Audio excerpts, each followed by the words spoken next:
L'Atlantide, ah, ce nom fait toujours rêver, hein. Des cités perdues sous les eaux, des savoirs oubliés. C'est vrai? Aujourd'hui, on va justement explorer un peu ce mythe tenace. On se base sur des extraits de l'histoire des mondes imaginaires. L'idée, c'est de voir ce que ces textes nous disent vraiment sur cette légende. Exactement. Notre objectif, c'est d'analyser ce que ces pages nous apprennent sur le récit de Platon, essayer de démêler un peu ce qui pourrait venir d'une inspiration historique réelle, de ce qui est purement fictionnel, et puis comprendre pourquoi, pourquoi ça nous fascine encore autant. Alors, allons-y. D'après les textes, Platon est vraiment le seul auteur de l'Antiquité à parler de l'Atlantide. C'est ça? Il nous décrit une civilisation hyper avancée qui utilise l'orichalque, ce métal un peu mystérieux, peut-être du cuivre, on ne sait pas trop. Oui, une civilisation brillante, mais aussi agressive. Ah oui, c'est vrai, agressive, hein. En guerre contre Athènes, c'est mentionné. Tout à fait. Et en même temps, très religieuse, ils adoraient Poséidon, faisaient des sacrifices de taureaux. Une description très, très Très riche. riche, oui, mais ça tourne mal.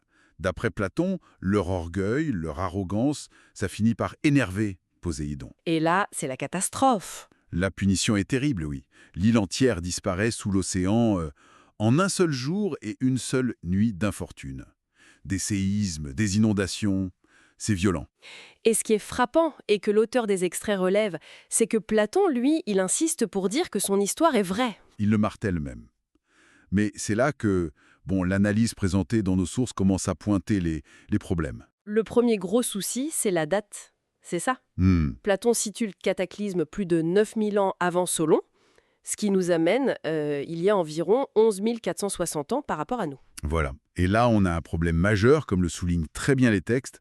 Il y a 11 460 ans, on sortait à peine de la dernière glaciation. Et donc, Les sources sont claires, à cette époque, il n'y avait pas de ville. Ni Athènes, ni ailleurs. L'agriculture, ça commençait tout juste. L'écriture, inexistante. Donc, décrire un empire structuré avec des métaux, l'écriture, c'est complètement anachronique pour cette période. surtout qu'il n'y a absolument aucune preuve matérielle, rien. C'est ça qui est fou. Un empire décrit comme immense, puissant, qui maîtrise la métallurgie. Et pas un seul vestige retrouvé, pas un tesson de poterie, pas une inscription, rien. Alors qu'on retrouve des traces de petites communautés préhistoriques bien plus modestes. Exactement. Le contraste est saisissant. Et l'analyse dans nos textes pointe aussi l'invraisemblance de la transmission orale. Comment un récit aussi détaillé aurait pu survivre oralement pendant des millénaires pour arriver juste à Athènes, sans laisser aucune autre trace nulle part. C'est vrai que ça paraît improbable. Donc, on a ce schéma, récit hyper détaillé, mais un vide total côté archéologie et histoire pour la période concernée. Alors, face à ce vide, on a cherché des explications, des localisations possibles. L'une des plus célèbres, c'est la Crète minoenne, non? Détruite par l'éruption de Santorine. Ça, c'est une vraie catastrophe historique. Oui, absolument. L'éruption de Santorine, vers 1600 ou 1450 avant Jésus-Christ, a été dévastatrice pour la civilisation minoenne. Et dès 1939, Marinatos a suggéré que Platon se serait peut-être juste trompé d'un facteur 10 dans sa date. Il aurait été nul en maths, en quelque sorte. Peut-être. Mais comme le note le texte, même avec cette correction, on reste avec un décalage de près de 8000 ans par rapport à la chronologie de Platon.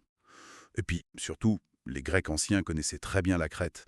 Difficile d'imaginer qu'il est confondu avec une île mythique située au-delà des colonnes d'Hercule. D'accord.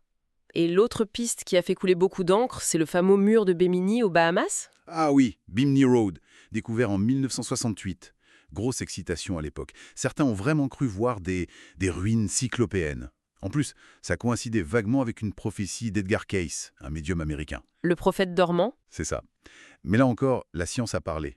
Les géologues ont montré qu'il s'agissait d'une formation rocheuse naturelle, du beach rock, une sorte de grès de plage immergée. Rien d'artificiel. Donc, une explication géologique simple. Tout à fait. Et la prédiction de Cayce était assez floue en réalité. Donc, on retombe sur le même schéma que nos lectures mettent en évidence. Une histoire fascinante, des tentatives pour la localiser, mais toujours des incohérences majeures et ce manque criant de preuves.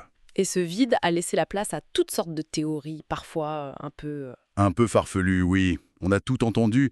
Les Atlantes avec l'énergie nucléaire, les soucoupes volantes. Le manque de faits permet toutes les spéculations, jusqu'au ridicule parfois. Ce qui est intéressant aussi dans les textes, c'est la comparaison avec une autre quête antique, celle du pays de Ponte. Oui, c'est une bonne comparaison pour illustrer la différence. Les Égyptiens cherchaient activement le pays de Ponte, une source de produits précieux comme l'encens, la myrrhe. Et là, par contre, on a des preuves de ces expéditions. Les fresques du temple d'Hatchepsout, par exemple. Exactement. On voit les navires, les échanges. Le mystère pour Punt, il est géographique. Où était-ce exactement? En Arabie? En Somalie? Plus au sud?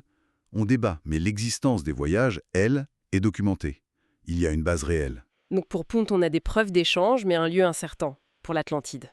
C'est l'inverse. Selon l'analyse de nos sources, un lieu décrit précisément par Platon, même si sa localisation exacte reste débattue, mais aucune preuve matérielle ou historique de son existence telle qu'il l'a décrit. Donc si on résume ce qui ressort de ces lectures, l'Atlantide de Platon, c'est une histoire incroyable, une source d'inspiration énorme.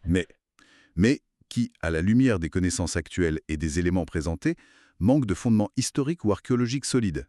Les tentatives pour la retrouver semblent souvent essayer d'adapter la réalité au mythe, et pas l'inverse. C'est bien ça. Le point clé soulevé, c'est ce contraste d'ironie. On connaît de vraies catastrophes antiques, comme Santorin, on connaît des routes commerciales dont on a perdu la trace exacte, comme Punt, mais l'Atlantide telle que décrite se distingue vraiment par cet écart immense entre la richesse du récit et le vide total de preuves ou même de plausibilité chronologique et géographique. Ce qui nous amène à la question de fond, finalement, en lien avec le titre même du livre-source, l'histoire des mondes imaginaires. Oui, pourquoi?